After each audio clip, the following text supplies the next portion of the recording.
व तो इज़्ज़ु मन तशा व तो ज़िल्लु मन तशा।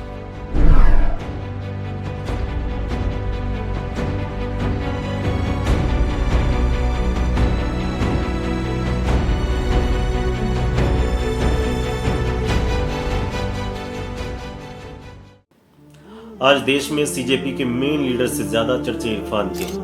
कौन इरफान? जो शायद पढ़ा लिखा नहीं है लेकिन समझदार है, देश दुनिया के इतिहास से वाकिफ है, कलम किताब के जरिए नहीं बल्कि उस फोन के जरिए जिसे हम सब बुराइयों की जड़ बताते हैं। दिल्ली की तपती धूप में बर्फ की सिल्लियां बेचकर अपनी जिंदगी गुजारने वाले मोहम्मद इरफान ने यह साबित कर दिया कि काबिलियत, समझ और देशभक्ति ये किसी ऊंचे स्कूल की डिग्री या आलीशान मकान की मोहताज नहीं होती। कभी स्कूल की दहलीज न लांघने वाले इस युवा ने जब दिल्ली के जंतर मंतर पर खड़े होकर बेहद संजीदगी और ठहराव के साथ भारत के संविधान की प्रस्तावना को पढ़ा तो देश के बड़े बड़े विद्वान और मंजे हुए पत्रकार भी उनकी बुद्धिमत्ता के कायल हो गए। हम भारत के लोग भारत को संपन्न, प्रभु, संपन्न, समाजवादी, धर्मनिरपेक्ष, लोकतांत्रिक राज्य बनाने के लिए तथा उसके समस्त नागरिकों को सामाजिक, आर्थिक और राजनीतिक न्याय, विचार, अभिव्यक्ति, विश्वास, धर्म और उपासना की स्वतंत्रता, प्रतिष्ठा और अवसरों की समानता प्राप्त कराने के लिए तथा उन सब में व्यक्ति की गरिमा, राष्ट्र की एकता और अखंडता को सुनिश्चित करने वाली बंधुता को बढ़ाने के लिए दृढ़ संकल्प होकर 26 नवंबर 1949 को अंकित अधिनियम और आत्मसमर्पित करते हैं। कैमरे के सामने बिना किसी हिचकिचाहट के सीधे आंखों में आंखें डालकर देश के लोकतंत्र, मजदूरों के हक और संवैधानिक मूल्यों पर बात करने का उनका अंदाज सीधे लोगों के दिलों को छू गया। पढ़ रहे हम देश के कार्यदाता हैं, लेकिन सिस्टम के सताए हुए हैं। भरपेट रोटी खा लेना ही जीवन नहीं है। उनका संघर्ष और उनकी बेबाकी इस कदर बेमिसाल है कि जब देश का सबसे बड़ा digital media house the Lallan top उन्हें अपने दफ्तर बुलाता है तो पूरा न्यूज रूम अपनी कुर्सियों से खड़ा होकर स्टैंडिंग ओवेशन के साथ उनका स्वागत करता है। इतना ही नहीं, विपक्ष के नेता खुद जाकर उनसे गले मिलते हैं और उन्हें देश की असली उम्मीद बताते हैं।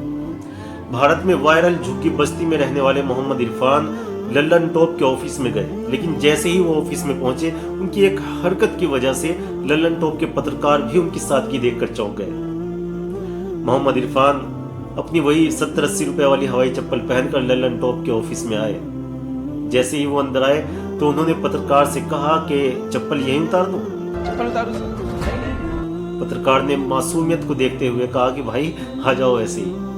अंदर एंट्री करते ही लल्लन टॉप के सभी पत्रकार मोहम्मद इरफान के लिए ताली बजाने लगे। कुछ पत्रकारों की आंखें नम हो गई, कुछ भावुक हो गए, लेकिन फिर भी इरफान ने कहा कि मैं आप लोगों से सीखता हूं, मुझे बोलने की प्रेरणा आप लोगों से मिलती है। मोहम्मद इरफान एक झुग्गी बस्ती में रहते हैं जिसमें आम आदमी रहना भी पसंद ना करे। उस झुग्गी को महल समझकर जिंदगी जीते हैं। जैसे ही उन्होंने पत्रकारों को इंटरव्यू देना शुरू किया, लोग उनके तर्क और लॉजिक के कायल हो गए। जिन बातों का अच्छे पढ़े लिखे लोगों को भी ज्ञान नहीं होता, वो इरफान ने बिना देखे यूं ही बता दिए। मोहम्मद इरफान ने भारत के संविधान की प्रस्तावना, मौलिक अधिकार की बात करते हुए कैसे आज इन सभी अधिकारों की अवहेलना हो रही है, कैसे नागरिकों का सम्मान कम हो रहा है, सबकी पोल खोल कर रख दी। राहुल गांधी ने भी मोहम्मद इरफान से मुलाकात की और मोहम्मद इरफान ने उन्हें आम आदमी की सभी समस्याएं बताई। इंटरनेट और गूगल वॉइस सर्च की ताकत से खुद को शिक्षित करने वाले इरफान आज उन तमाम शोषित और वंचित लोगों के रोल मॉडल बन चुके हैं जो व्यवस्था की कमियों के बीच अपनी आवाज खो चुके थे।